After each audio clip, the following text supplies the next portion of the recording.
Welcome everybody, François Lertarte for my role-playing channel, and this will be a big ramble about a subject. Yes, I'm getting myself into hot water, I can say, and this is very fun, in fact. This is very intense. Let me explain this to you. I'm doing role-playing games for teenagers in a high school. I have different tables in two different schools.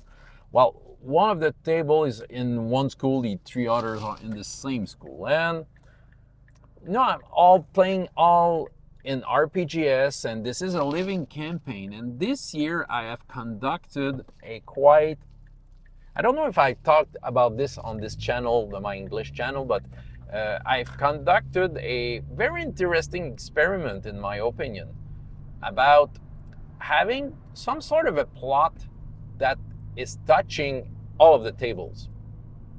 I think this will be a different video about the details of that, but in brief, there's one player character that is walking towards godlyhood. She might become a goddess for different reasons that has been stated in RPGs, in my conception of this and the evolution of it throughout the years since I'm using this. So yeah, all the stars were aligning for her to become a goddess, which is pretty cool. But it comes with, well, consequences and controversy and all of that. All throughout the years, I was planting the seed of it in the different tables.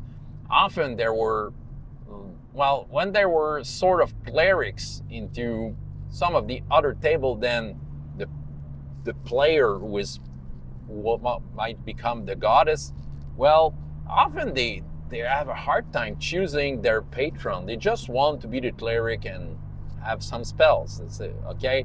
So, oh, you don't have a patron, so this is called the golden tree. Okay, well, you are now a priest of the golden tree.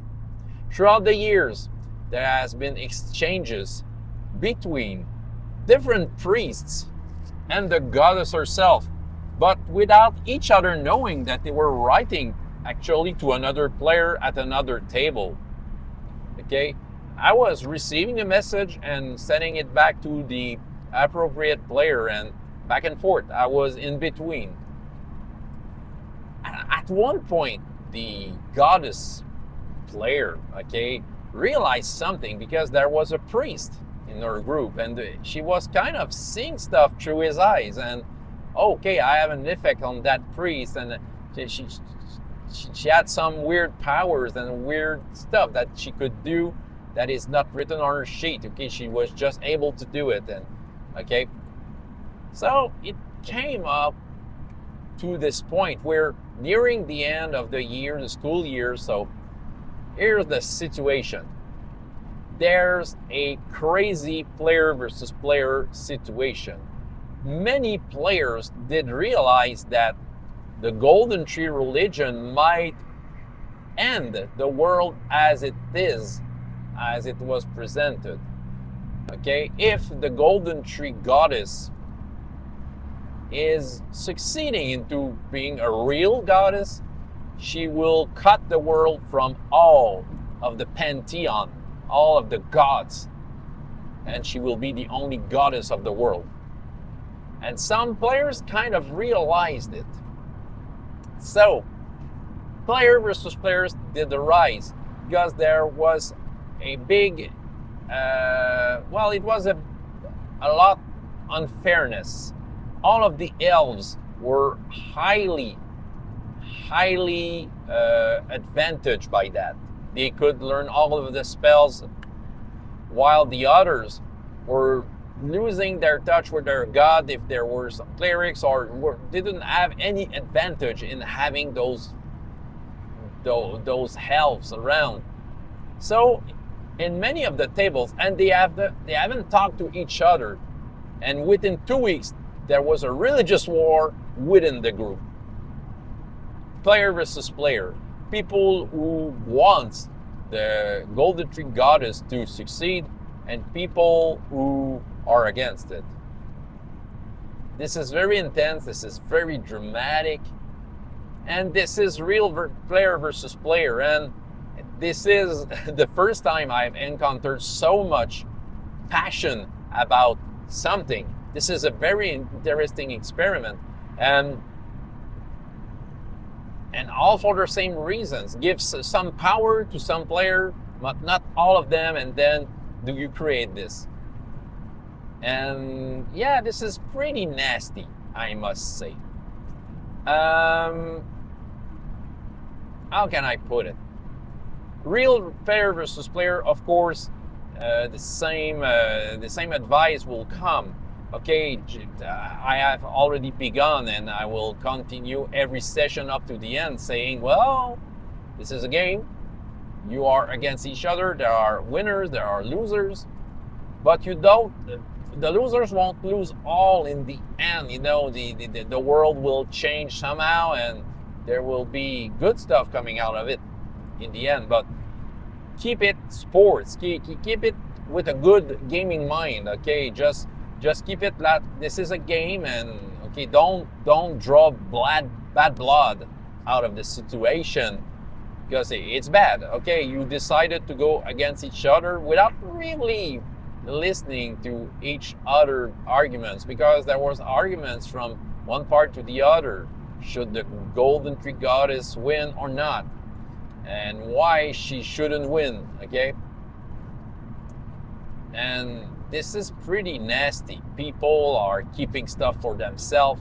They are fighting each other. They are hitting each other. And so the first thing, it will come to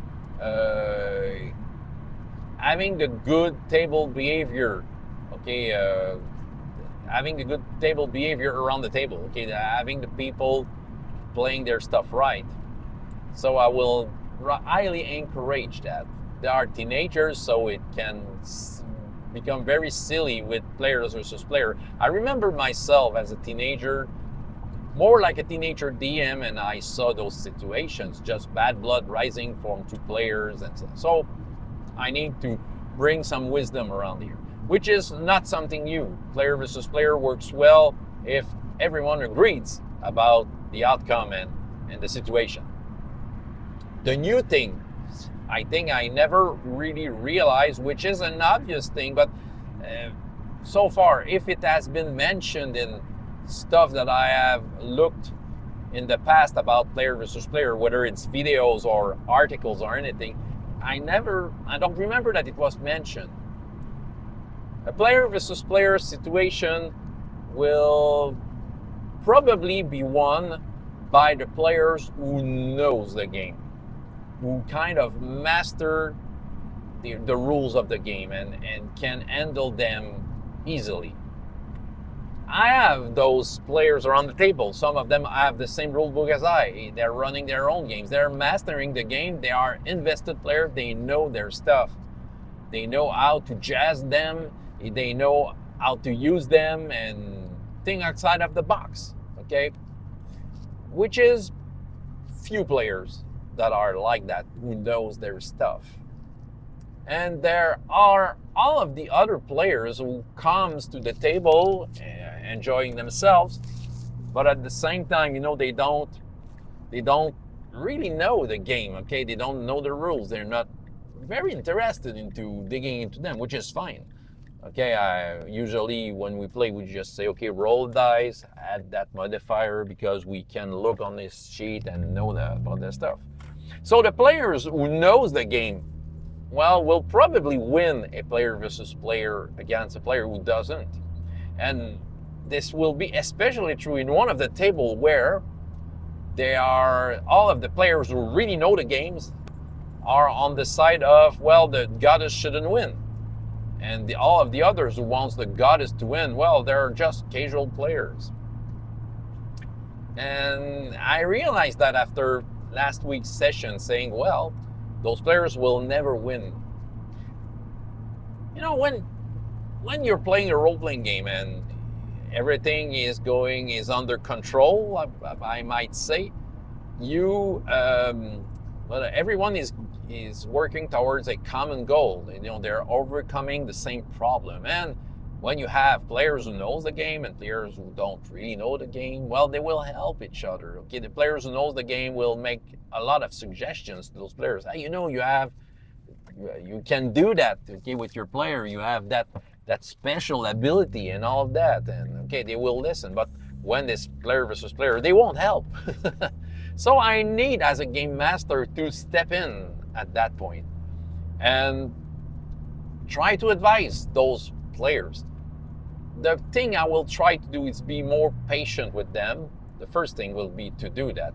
Okay, just trying to listen to them and trying to figure out what they would want to do. Of course, they want to win, but they don't know how. So tell me, what do you want to do? And not trying to push the game in a way that they roll a die and nothing happens because they didn't knew that what they were trying was not that efficient. So I will try to tell them, make a simulation. Well, if you try to do that, this might happen, this might not happen at all, okay?